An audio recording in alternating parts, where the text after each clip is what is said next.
Cronache Trevigiane, un programma in collaborazione con Un'Industria Treviso, Casatella Trevigiana DOP, provincia di Treviso.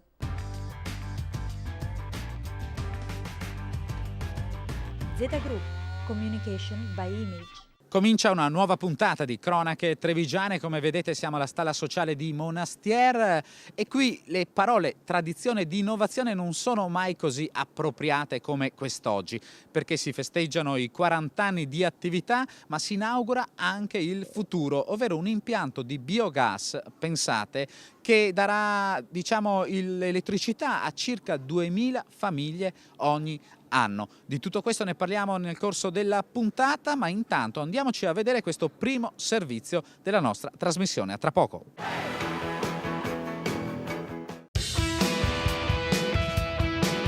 Una rete di linee di trasporto per il turismo e la cultura. È questo il senso della nuova linea Giorgione, che tramite un servizio bus collega Castelfranco Veneto, patria dell'artista, all'Isola dei Musei, un territorio che comprende le palladiane Villa Emo e Villa Barbaro, Asolo, il paese delle regine e degli artisti, la suggestiva tomba a Brion di San Vito di Altivole e la meravigliosa gipsoteca canoviana a Possagno. Il servizio sarà attivo tutti i weekend fino al 31 maggio e il biglietto costerà solo 5 euro. Sentiamo l'assessore ai trasporti della provincia di Treviso, Michele Noal. Il turista avrà la possibilità, utilizzando i mezzi messi a disposizione della provincia di Treviso, di passare un pomeriggio o 2 giornate, noi preferiremo il weekend intero, quindi il sabato e la domenica, sapendo che può muoversi liberamente utilizzando il pullman che passerà ogni 2 ore regolarmente in questi siti e decidere di fatto se fermarsi in un sito piuttosto che in un altro, approfondire il tema del Canova piuttosto che quello del Palladio, piuttosto che il Giorgione. Il presidente della Fondazione Canova sottolinea l'utilità di questo servizio di trasporto per la promozione turistica della Castellana e dell'Asolano. Abbiamo capito che bisogna collegarle in maniera facile tutte quante queste bellezze ed ecco che siamo arrivati all'Isola dei Musei, prima che collega alcune di queste emergenze artistiche e adesso anche al collegamento con Castelfranco Veneto, facilitando alla gente che viene e semplificando un po' il viaggio per la gente che viene. Chi viene può lasciare la macchina ad Asolo, può lasciarla a Possagno, può lasciarla a Maser, sa benissimo che prima di sera la stessa corriera che l'ha portato via lo riporterà sul posto di partenza. Un ruolo fondamentale per la realizzazione del progetto è stato svolto da Credito Trevigiano, importante realtà cooperativa del settore bancario sempre in prima linea nella promozione del territorio. Il presidente Nicola Di Santo ribadisce ai nostri microfoni questo concetto. Le nostre sono banche particolari, sono banche differenti, si occupano di cultura, di promuovere la cultura, di promuovere il turismo, di promuovere il territorio. Siamo banche legate a questo territorio e quindi le ville fanno parte del territorio, il turismo è una fonte sicuramente di reddito in questi momenti così difficili, sicuramente da approfittarne e da tenerne presente.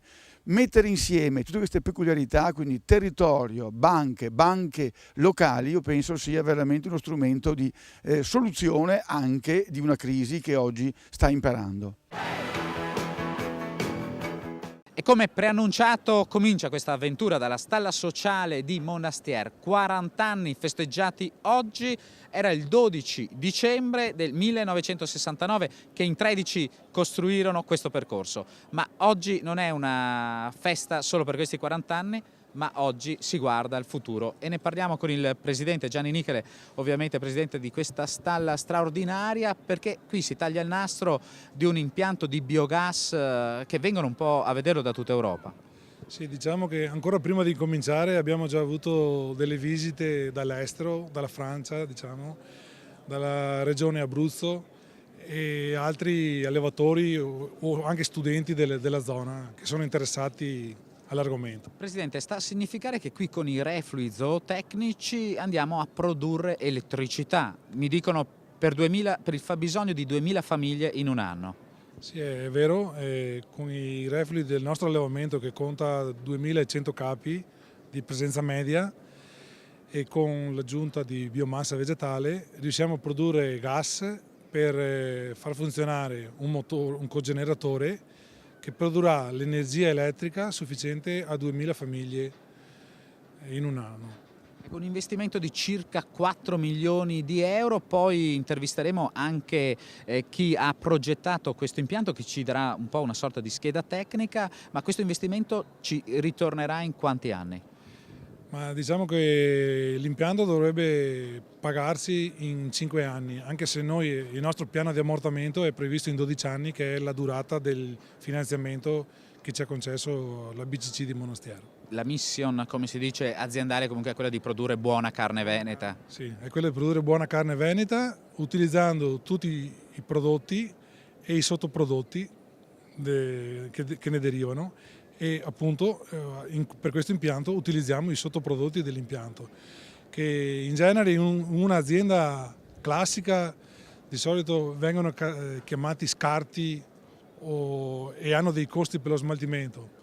In questo caso invece producono ancora energia. Infatti il paradosso è anche quello che bisogna poi pagare per smaltire, invece la vostra storia dirà che invece si può anche portare reddito proprio con questi scarti, come forse è sempre stato poi nel settore agricolo. Sì, si cerca sempre di recuperare tutto, di non buttare mai via niente, e appunto questo è un esempio di ciclo chiuso, diciamo. Allora, io la ringrazio davvero per questa testimonianza. Nel corso della puntata ne sentiremo altre di suoi colleghi. Nel frattempo ci fermiamo qui. Un servizio di cronache trevigiane. A tra poco.